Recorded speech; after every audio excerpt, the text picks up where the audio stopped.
Congress, young workers have always been leaders in our movement and our workplaces.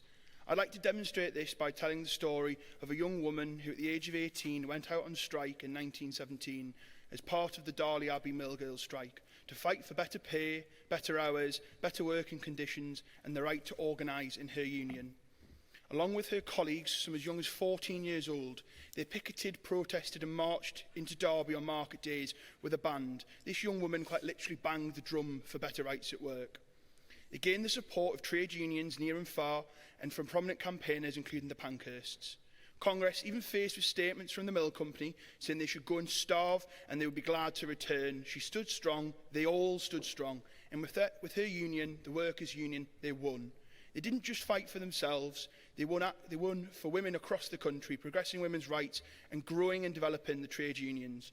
Congress, I'm proud to say that courageous young worker was my great Nana Francis. Over 100 years later, her union has become Unite the Union, whose young members rather aptly at village hotels in Glasgow, after going out on strike, won for many of the same reasons my great Nana went out on strike. They have won their dispute and they have won for young workers across the country, demonstrating that young workers are leaders of our movement and can deliver in the workplace.